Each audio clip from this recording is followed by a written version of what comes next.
To talk about women. Women. I'm sure all you guys talk about women all the time.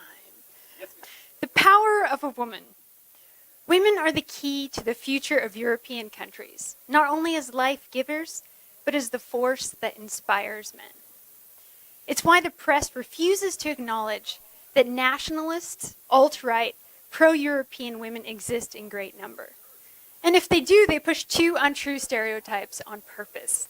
One, you have the neo-Nazi, white trash, trailer park girl. How many times have you guys seen that? And two, you have the religious cult type who's frail and tied to the stove all day because that's where her husband wants her, right? In the kitchen. Well, and secretly she's dying to be a CEO of a Fortune 500 company. That's what all feminists will tell you. Lying journalists may come to a rightist conference, or I've been to many, and say there's no women, while literally looking at women in the room. They do this not only to signal how awesome liberals are because they attract fat, positive feminists in great numbers, but to let other women know, stay away. It's all men, it's all neo-Nazis, stay away. But they know when women get involved, a movement becomes a serious threat. Remember, it was women that got Trump elected. And I guess to be really edgy, it was also women that got Hitler elected. Well,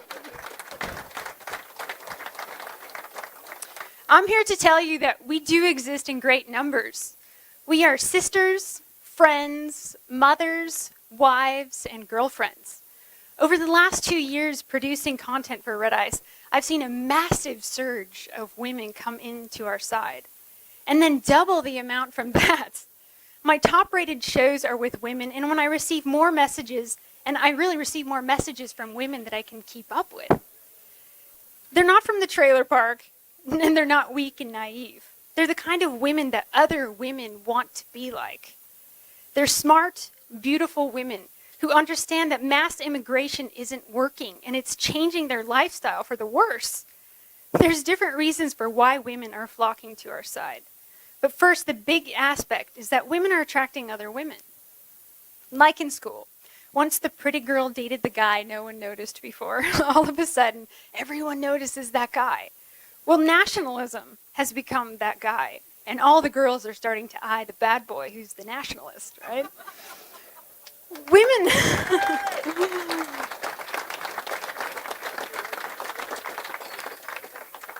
Women by themselves can't emotionally put up with the hits that come along with coming out as a nationalist and in America as a white nationalist and defending white people. Women ask me all the time, how do you deal with the attacks that come at you? Because we're emotional and we have a harder time dealing with criticism. So many women harbor our views simply quietly. The women that do speak up actually have a man that supports them emotionally. But with the rise of the alt-right, a group formed practically overnight in America, and it attracted many young guys and gals and guys with girlfriends. It created an arena where like-minded girls could meet and vent and say what they wanted without fear of criticism. They stopped caring about their old friends because they met new ones. White women in particular are starving for a true sisterhood. Blacks have it, Mexicans have it, Jews have it. White women need to have it again. They found, too, that these relationships that they're forging with other white women who are nationalists are fiercely loyal and better than ever before. None of the catty bullshit, because we know that this is our survival at stake. There's a reason for why few women attend these conferences. And as you'll see in America at MPI, commies wait out front. It's the violence. And I've told journalists this all the time when they say, why don't women come? Violence. They harass people coming in, even if you're a woman, because I've heard this before myself, because fascist women deserve to be raped and beaten. I can't tell you how many emails I've gotten from lefties telling me that I'm going to be raped and hung in the town square one day. Most women can't handle threats of assault, nor do they want to be publicly shamed. They prefer to watch our live stream in the comfort of their home with their families. But we are there in vast numbers. While feminists whine about the patriarchy and have another abortion, which I'm okay with, we are raising the future of European countries. Just because we aren't protesting doesn't mean we don't exist. We have more class and creative ideas than that. The left is losing women to us. Why? The left offers feminized males in skinny jeans who hold signs that say, "Refugees welcome." They push ugly, fat, positive feminists. No. They push fat, ugly, positive feminists as the beauty ideal. And they tell us it's natural for our husband wants to dress like a woman here and there or have sex with a man occasionally to prove he's not homophobic. The white picket fence has been traded in for a tiny, carbon-neutral apartment in a diverse neighborhood enriched by third-world immigrants. They've traded real men to hipsters, LARPing as lumberjacks who've never swung an axe in their life. No woman wants any of this. She doesn't. There are 3 important things for a woman, and they are ingrained into our psyche, and no matter how hard you try, they will never be removed. Beauty, family, home. Women want to be beautiful, attract the best mate possible, and be protected and provided for until death. Any woman who says differently is lying to herself or will learn when it's too late. Beauty, family, and home. Exactly what nationalism gives to women. We value the beauty of Western civilization and the refined human form. European men built civilization and facilitated beauty in all its forms. It's the ultimate romantic gesture to European women. They built our civilization to enable the home and the family and to protect women. A nation is your extended family, your tribe, your support system. The comfort of your home and way of life remains uncertain without your people as your neighbors. The left provides us with nothing but ugliness, conflict, violence, and anti-nature false constructs, and because of it, they are losing. And they are terrified of gatherings such as this one, for we speak the truth that resonates with people. That's why that they have to spend billions of dollars in America to counteract these little internet memes that are going around. It's ridiculous. Because they know we have the winning argument. And remember, women choose winners.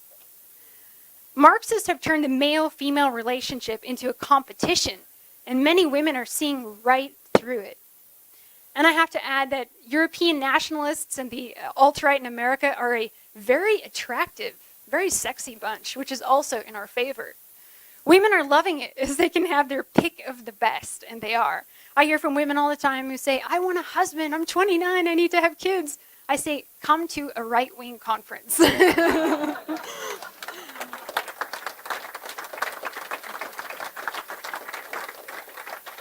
And the good news is I've been seeing matches made left and right, of the most beautiful, intelligent couples. So it's eugenic. It's a eugenic process that we find ourselves here, right? You've managed to jump through the correct hoop, and now you will procreate. When it comes to love, for ages, Europeans had the perfect union of the sexes, based on what was natural in order to survive, based on the reality of how men and women were designed by Mother Nature. And we, especially up here in the north, of Norse mythology, we honored both gods and goddesses. It wasn't a competition, but each a piece of the whole that worked together to ensure our survival. It's not like they sat around and said, we need enough women on the battlefield, and we need more women hunting and more men basket weaving. It was survival. Like then, women honored beauty. Let's not forget about Freya, the archetypal beauty. That's what women want. And that's healthy, and we should have that. But they also honor family and home. but occasionally they had to pick up a sword and fight in emergency situations. The shield maidens, the Vikings, right? Like today, women of the right would love to simply tend to the home and make their surroundings beautiful, and I wish that's all we had to do. And I know our ancestors worked to the bone in order for us to be able to have that luxury. But many women, such as myself, are realizing that this is an emergency situation. Our countries are being destroyed by leftists and anti-whites, and the future for our children is looking gloom. Although I think women are too emotional for leading roles in politics, this is the time for female nationalists to be loud. Why? Men. Women have a special power to inspire and motivate men, to give them a reason to fight. The woman makes the man. Contrary to what feminists say, the reason why European men built society is for their women and children. Yes, men want to be alpha men and show off to other men, but what really drives men most is women. And let's be honest, sex with women, to get that all the time. Even the Catholic Church knew this when they chose to use the Vesica Pisces shape in their architecture, which lured people in, making them feel warm. To get graphic, the vesica is reminiscent of a vagina. I don't know if you guys know that. Nothing motivates a man like a beautiful woman in need. A soft woman saying hard things can create repercussions throughout society. Since we aren't physically intimidating, we can get away with saying big things. And let me tell you, the women that I've met in this movement can be lionesses and shield maidens and valkyries, but also soft and sensual as silk. The other day, Trump referenced Sweden. We all know the truth about Sweden, but your average person indoctrinated by Marxist media does not. They deny actual rape of Swedish women by invading migrants. If people could see what these women look like after these monsters are done with them, if the women who were raped, those who are still alive, got together and made their voices loud to the world in a press conference saying, "We were raped by migrants," it could undo years of a massive cover-up in a matter of minutes. And I'm always asking, where are those women in Sweden? Why aren't they being loud? Come to us, we'll come promote you. We will get this message out. Our enemies have become so arrogant, they count on our silence and us doing nothing.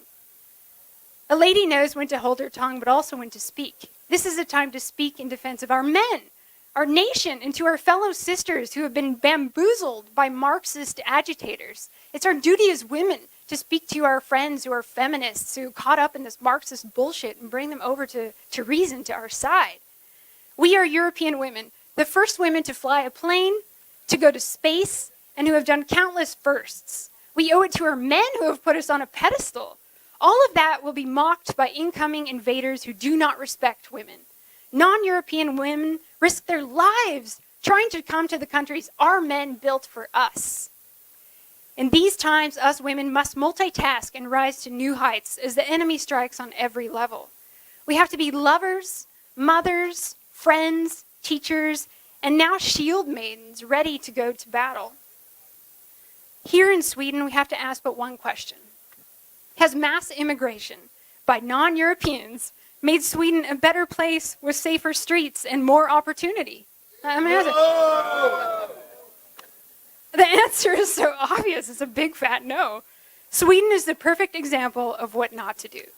So with all the cries of white supremacists and racism, we offer the simple solution.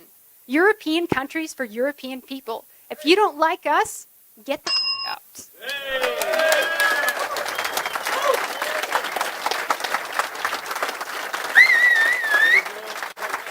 Amazing. Very I'm almost fantastic. done. I'm almost done. I had one more paragraph. Okay. Sorry, I'm not done here. So the left offers nothing but unrealistic fantasies of a global utopia where we're all one mixed people worshiping at the mall. It must be said again and again that that is anti-diversity. If that's what they want, those Europeans could just move to Brazil if they want multiculturalism. After terrorism, crime, conflict brought on by forced multiculturalism, the left is dumbfounded on what is making so many turn to nationalism. You stupid, lefty, commie filth. Yeah.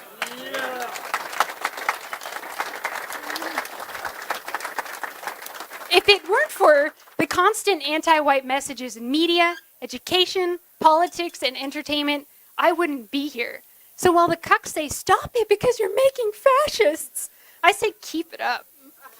We Europeans need a good challenge to shed the dead weight and rise to new heights, and I believe we will. So thanks.